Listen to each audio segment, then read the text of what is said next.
Hello, my name is Wesley and I'm from Freshly Fermented, and today we're going to talk about sourdough bread.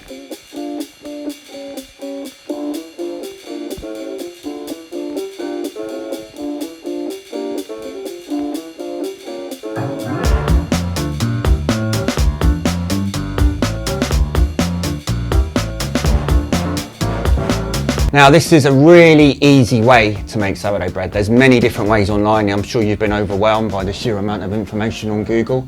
This is not necessarily the best way to bake bread, but it is definitely one of the easiest I've come across.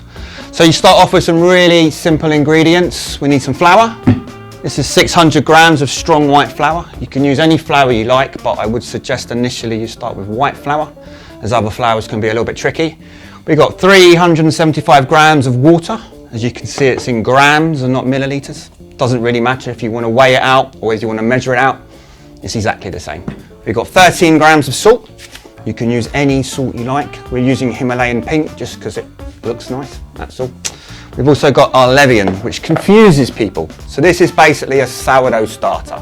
I've taken 50 grams of a nice active starter, 50 grams of strong white flour, and 50 grams of water. Now this little baby has been sat now for maybe 2 hours. You can leave this overnight. You can do it just before you bake the bread. It's entirely up to you. So we're going to get started. The first stage, called the autolyse. I think that's how you pronounce it. All we're doing here is adding water to the flour. This builds gluten. This process is really simple. Now I've taken off all my jewellery, all my watches, not for any other reason apart from the fact that I'm about to do this. So we're going to give this a little stir. Just get it mixed in as much as we can. You don't have to do this. The honest answer is you can just leave it and it will do its thing. As you can see, quite messy. And then we are literally going to put the lid on and leave that for as long as we can. You can do it for an hour, you can do it for 4 hours, you can do it for 4 days. It doesn't really matter. The most important thing is just give it a little bit of time to do its thing. Do not add this and do not add this. As soon as you do that, you're starting fermentation. We're not doing that yet. We're just letting the gluten form. I'm going to walk off now and let it do its magic. So, here is our dough. This has been left for just over an hour. Ideally, if I was at home and I had a bit more time, I'd probably give it 2 to 3. Again, it's not essential. The main thing is we've got some gluten forming. I don't know how well you can see that, but it looks a bit rough and shaggy. That's what we want. So we're now going to start the fermentation. So here we have our starter that we talked about earlier. We're simply going to add this to the mix. You can see, nice and gloopy, nice and bubbly, just what you want. And there we go. And here is our salt, 13 grams of it. We're going to get this in. And here comes the nice messy part. We're going to mix all this together, just roughly to begin with. If you've got any dry flour, try and incorporate that into the dough. So we've got a nice mixture coming together now.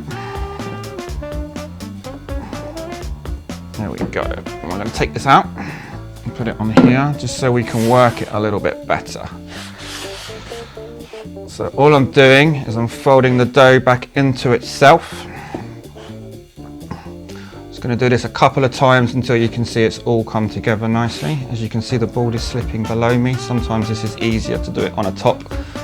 We have a nice freshly fermented branded board, so I'm going to use it. There we go, it's sticking nicely, which is what you want. This should be nice and sticky at the moment. If it's not sticky, you may have an issue.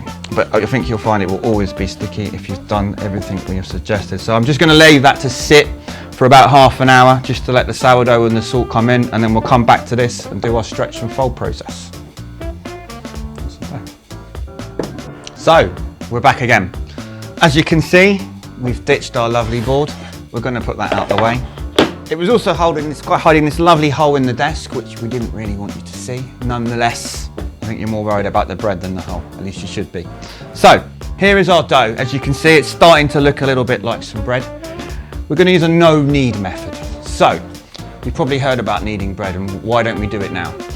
The honest answer is that if you leave bread, water, salt and any kind of starter, being yeast or sourdough, long enough, gluten will naturally form. You don't need to knead bread. We do that with yeast because it's a very short process and it hasn't had enough time to develop gluten. So we're going to use a stretch and fold technique. And again, there's a lot of arguments to say, Well, if you don't need to do anything, why are you bothering doing that? It's really easy. As you can see, everything's not very well mixed together. So what we're going to do here is just mix it together a bit better in a much easier way. So stretch and fold is just that. We stretch the dough, we fold it in. We turn it around. We stretch the dough, we fold it in. And we just keep repeating this just for a couple of minutes. Again, all we're really trying to do here is incorporate everything together so it's got a nice even distribution. I'm just going to go around a few times. Now, some people like to do this every half an hour for the next 4 hours. Some people just do it once. There's no right or wrong to this. The idea is just to get it nicely sort of distributed through the entire flour so that when it comes to baking, the yeast is evenly distributed. So I'm just going to do a couple more times. And as you can see already, this is starting to really sort of look like a piece of dough now. Now I'm going to put it back in the tub and I'm going to seal it. The only reason for that is we're going to leave this out now for about 4 hours, and if you leave it unsealed, it's going to dry out and then you're going to have lots of dry clumps of flour in your bread. Big no-no. So I'm going to put this on. As you can see, really messy process. Some people do not like getting dough on their hands. You can use a mixer for this if you want. However, I really recommend get hands on, get filling your bread. And if you're like me, just accept that you live a world of mess. And that's it, we'll leave it for a bit longer. So, here we are. Here is our dough. Now I've been stretching and folding this every half hour for the last couple of hours. As you can see, it's starting to come together nicely. Now we're going to shape it. Shaping bread is a bit of a skill that you will require over time. The idea is that you want to get it into a bit of a ball, make sure it's nice and sticky, and then we're just going to keep twisting it, using the sticky base to kind of pull it nice and tight. And once you get a nice dough ball like such, she's ready. We'll put that to one side. We're now going to talk about the Dutch oven. The Dutch oven is a word you may have come across. The concept is the same. We are trapping gas in an enclosed space. That will help the bread rise and create steam. A Dutch oven, it's just a posh word for a casserole dish. Make sure you get one if you buy one that can handle high heat. We want the oven as hot as we can. This is a nice one. It's enamel. It's supposed to be non-stick. In my experience, they're never non-stick. So what we have done, we've got a piece of parchment paper inside. We've just screwed it up. Doesn't have to be pretty. Some people like to cut it out, make it look all nice. That's not me. We're just going to get that in there. Now we're going to do the proving in the Dutch oven itself. So we're going to take our shape table. We're going to put that in there. It's nice and central. We're going to put the lid on. And we're going to put it in the fridge. Now some people do this at room temperature.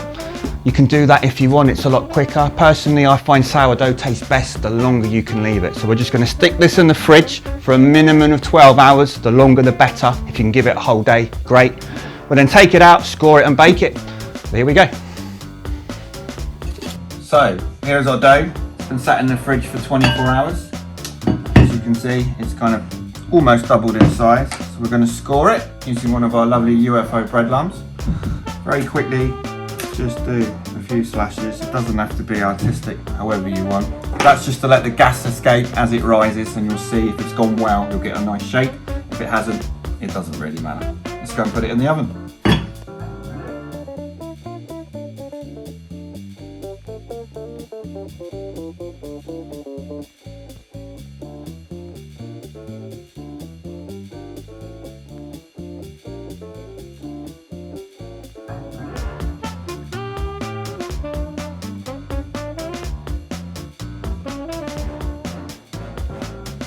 So here we go. Here's our finished sourdough bread. It's been in the oven, inside a Dutch oven. This went in at 230 degrees because I know from looking at the manufacturer guidelines it can handle that. Please do check your Dutch oven before you use it. We had 35 minutes with the lid on. We then took the lid off, gave it another 25 minutes to brown. And here you can see it's a beautiful loaf. Now this is still really hot. Give it a good hour before you cut it. That's really difficult to do, I know, but if you don't, you're going to get slightly gummy, wet bread. If you can give it that hour, it will be soft and fluffy. So please be patient and enjoy your sourdough. Thank you.